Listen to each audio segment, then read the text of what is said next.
Good morning, friends. Today we are going to learn about formal letter. As we all know, that day in the last session we had learned about informal letter. Informal letter means the letter which we are going to write to our friends, relative, or our mother or father or family. The and the both the letter will going to come in the exam, but the most important thing, which letter you are able to convenient to write to, म्हणजे कोणतं letter तुम्ही लिहायला convenient असेल ते जरुरी आहे. तर informal letter आपण बघितलं होतं, ते आपण कुटुंबाला, मित्राला किंवा आपल्या नातेवाईकांना लिहू शकतो. But today we are going to learn about a formal letter. Formal letter is also come for 5 marks, and there will be one ad will be given in your exam. One ad will be given, advertisement, and with the help of that advertisement you have to write the formal letter. Okay, you can write either the informal letter or formal letter. It is on depend on you. It is your choice which letter you like to write. Okay, now what is the main difference between the formal and informal letter is that formal letter you can write for official purpose. Which purpose? For official purpose or for business purpose.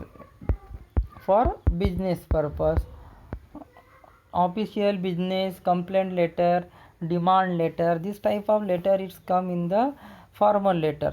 So the language should be formal here. The language should be formal. Formal means it should be related to the position of that particular person to whom you are going to write a letter. म्हणजे त्याचं पदाचं मान ठेवून तुम्हाला हे पत्र लिहायचं आहे.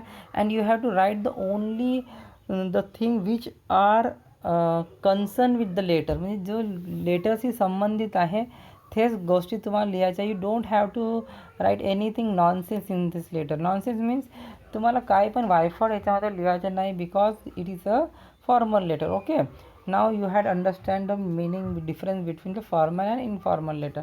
So it should be written in the block format.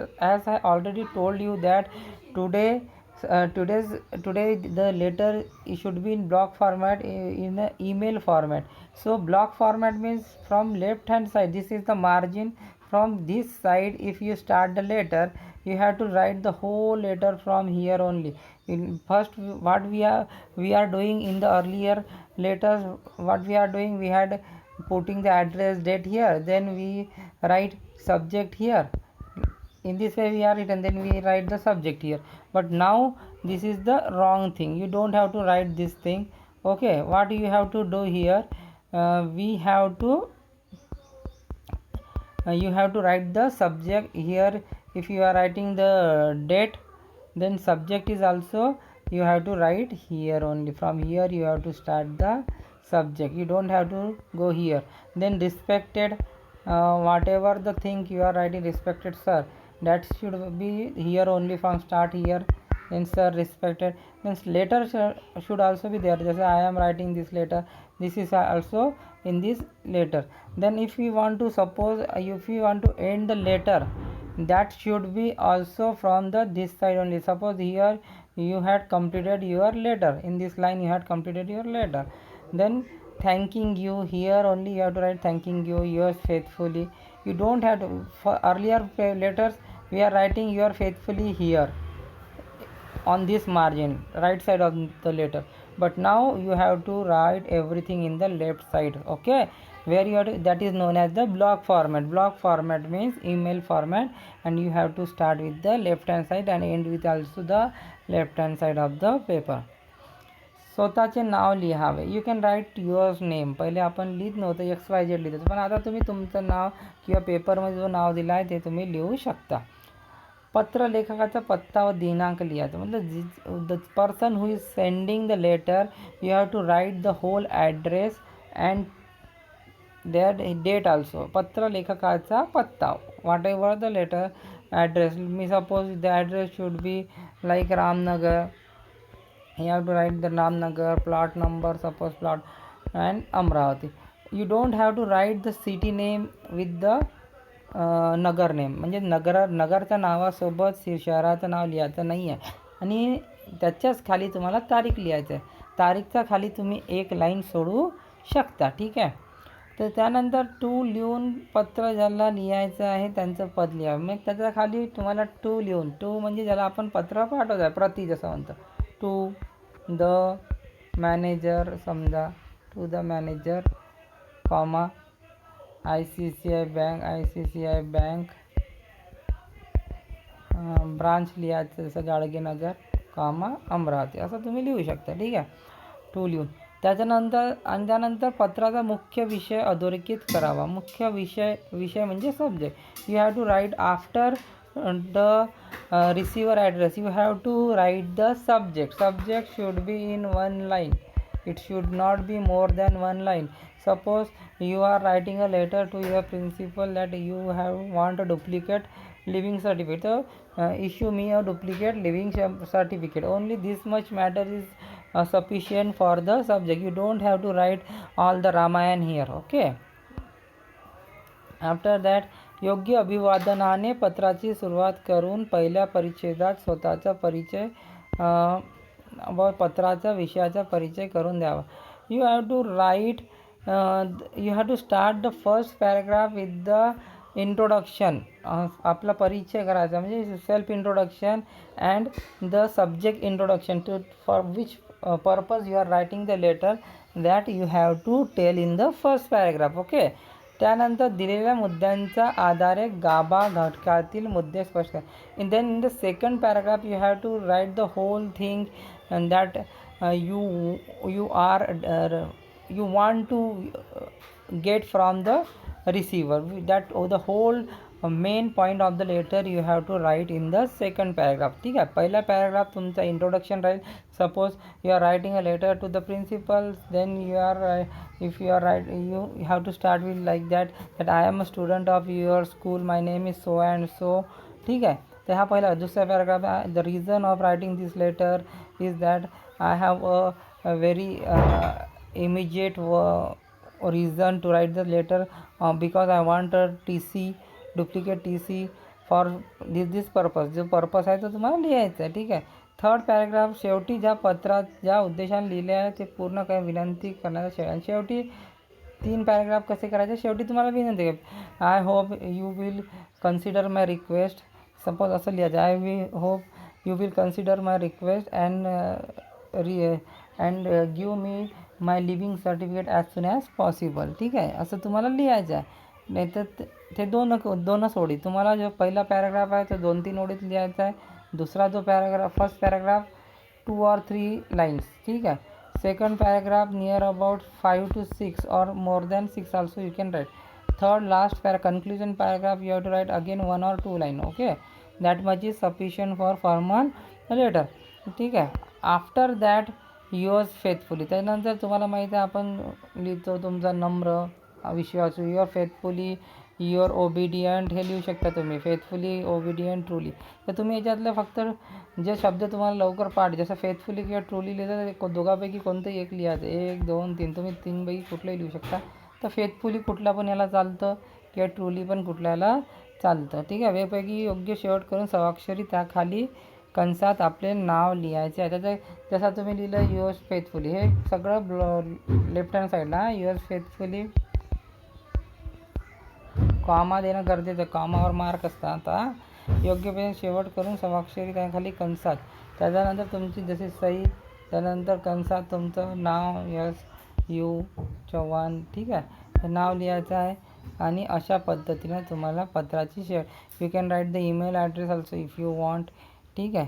आणि पत्ता तो वर लिहायचा, त्याच्यामुळे पत्ता खाली लिहिण्याची गरज. You don't have to write the address here again and again because already you had write the address in the upper side of the letter. Okay. Now we will going to see the format of the letter, how you can write the letter, that is the main point. So we will see the format of the letter now. Okay. So here is the format of the letter. Don't talk here, you can go there in that room and talk there. Okay. So we can see the format of the letter. So this is the format of the letter. This is the formal letter format. As you all can see that here they had written that formal letter format. Okay. Formal letter format. Then first thing you have to write is name of the sender. सेंडरचं नाव, जो sender आहे, जसं आता मी आहे संदीप उत्तम चव्हाण. ठीक आहे, सेंडरचं नाव. ठीक आहे, you can put comma here all, you cannot.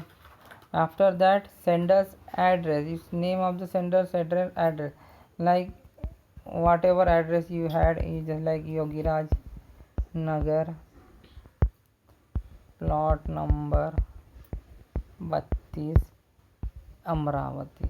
This is the, you can write the pin code also if you want, 602. Okay, Amravati 602. After that, suppose this is the your address. After that you can put one line here, means you can give one line, space of one line. म्हणजे तुम्ही एक line सोडू शकता. कशासाठी? That your letter should makes more attractive, ते जास्त attractive दिसण्यासाठी. ठीक आहे, एक लाईन सोडली आपण. मग आजची तारीख जशी आहे 20 सप्टेंबर, महिना पूर्ण लिहायचा आहे. ठीक आहे, महिना पूर्ण बर कॉमा 2020, इथे कॉमा द्यायचा आहे 2020, मग फुल स्टॉप. पुन्हा एक लाईन सोडायची याच्यानंतर. ठीक आहे, इथपर्यंत समजलं आहे. त्यानंतर डेट नंतर, जसं आता इथे डेट झाली त्यानंतर पुन्हा एक लाईन आपल्याला, you have to give the space here. After that to, ज्याला पत्र लिहित आहे टू, तुम्ही लिहिता जसं प्रिन्सिपल, टू द प्रिन्सिपल, जसं तुमचं शाळा भाग्यश्री विद्यालय, शॉर्टमध्ये लिहित आहे, समजून जा, भाग्यश्री विद्यालय असतपूर. पाहिजे तिथं पिनकोड लिहा त्या गावाचा, त्याच्या खाली बस एवढंच. त्याला रिसिव्हरचा ॲड्रेस आहे. तुम्हाला half mark for this and half mark for sender address, means एक मार्क तुम्हाला इथं मिळून जाईल. ठीक आहे, काय बघितलं पहिलं आपण? Name of the sender, name of the sender आणि त्याचा ॲड्रेस बघितला. ठीक आहे, त्यानंतर डेट लिहिली. त्यानंतर रिसिव्हरचा, रिसिव्हर म्हणजे ज्याला आपण पत्र, रिसिव्हर म्हणजे काय आहे ते, ज्याला आपण पत्र लिहित आहे त्याचं नाव व त्याचा पत्ता. ठीक आहे, यानंतर तुम्हाला काय करायचं आहे? सब्जेक्ट. ठीक आहे, हे समजलं. त्यानंतर लगेच आपण सब्जेक्ट पहिले इथून लिहित होतो, आता हे चुकीचं आहे. आपल्या इथून नाही लिहायचं, आपल्याला इथूनच एक लाईन इथं सोडायची आहे. तुम्हाला पुन्हा सांगतो, स्पेस द्यायची इथं. ठीक आहे, याच्यानंतर तुम्हाला स्पेस दिल्यानंतर तुम्हाला काय करायचं आहे? इथं सब्जेक्ट, इथूनच सब्जेक्ट. ठीक आहे, आता सब्जेक्ट एका ओळीत लिहा. You have to write subject is in only one line, like issue me a duplicate leaving certificate. ठीक आहे, ह्या सब्जेक्ट झाला तुमचा. ठीक आहे, आता सब्जेक्टपर्यंत कळालेलं आहे. सब्जेक्टसुद्धा तुम्हाला मार्क आहे अर्धा, आणि ते सब्जेक्ट आणि सॅल्युटेशनसाठी. आता सब्जेक्ट नंतर सॅल्युटेशन म्हणजे अभिवादन, तर सब्जेक्ट नंतर अभिवादन. जसं तुम्ही आता रिस्पेक्ट, तुमच्या इथं जर सर असेल तर रिस्पेक्टेड सर, कॉमा, हे पण लेफ्ट हँड साईडनंच लिहायचं आहे. ठीक आहे, इथं मग तुमचं एक अर्धा मार्क पुन्हा जातात. किती मार्क झाले? 1.5 मार्क आहे. 1.5 mark you had received till now. After that you have to introduce your name. आता तुम्हाला काय करायचं इथं सांगितलं आहे की self introduction and introduction given of the subject. तुमचं सेल्फ इंट्रोडक्शन करायचं आहे. आता हे पाहून घ्या. No personal feeling use the given point. आपल्या पर्सनल भावना याच्यात व्यक्त करायचा नाही आहे, कारण की हे फॉर्मल लेटर आहे. तर आपण आपल्या पर्सनल भावना आपल्याला व्यक्त करायची आवश्यकता नाही. You don't have to express your personal feeling here. Okay, use the given point, use additional point related with the subject, use grammatical structure. You can use the given point, already point will be given in the exam. You have to use the point and you can also add your own points also, and but use the correct grammatical structure, म्हणजे वाक्य रचना बरोबर करा. ठीक आहे, तर here you have to start with the from here. तुम्ही बघा, त्यांनी इथून सुरुवात केली आहे. इथून केली आहे का? नाही. याला म्हणते सॅल्युटेशन, म्हणजे अभिवादन. तर तुम्हाला इथून तुमच्या सुरुवात करायची. जसं I am a student of your school, my name is so and so, I was in the batch of 2017-18, now I am doing my BA. झालं. त्यानंतर दुसऱ्या पॅराग्राफमध्ये तुम्हाला लिहायचं आहे the reason of writing this letter, that I want a TC, duplicate TC, as I had lost my original TC and I have my interview in multinational company, and in the interview they want my TC, original TC, so I request you to please provide me the TC. झालं. मग तिसऱ्या पॅराग्राफमध्ये तुम्हाला काय लिहायचं आहे, please provide me the TC as soon as possible. ठीक आहे, झालं, तुमचं ते लेटर संपलेलं आहे. ठीक आहे, त्याच्यानंतर तुम्हाला conclusion of the letter. Conclusion म्हणजे vote of thanks. Vote of thanks असं दिलं की please consider my request and provide me my duplicate leaving certificate as soon as possible. तर याला कन्क्ल्युजनमध्ये आपल्याला थँक्स ऑफ ओट म्हणजे त्यांना एक आभार प्रदर्शनासारखं त्यांना म्हणा, म्हणजे त्यांना थोडं रिक्वेस्ट करायचं आपल्याला. ठीक आहे, जसं मी सांगितलं, please consider my request and provide me my TC as soon as possible. ठीक आहे, नंतर तुम्हाला लेटर आता समजा इथं संपलेलं आहे तुमचं, ते शेवटची ओळ इथं संपलेली आहे त्यानंतर तुम्ही एक ओळ सोडून, ठीक आहे, एक ओळ सोडायची आहे, युअर्स सिन्सिअरली किंवा फेथफुली. तुम्ही फेथफुलीच लिहा, युअर फेथफुली कॉमा सिग्नेचर करायचं इथं आणि आपलं नाव जसं संदीप यू चव्हाण. ठीक आहे, हे तुम्हाला लिहायचं आहे. Just this is your faithfully sine.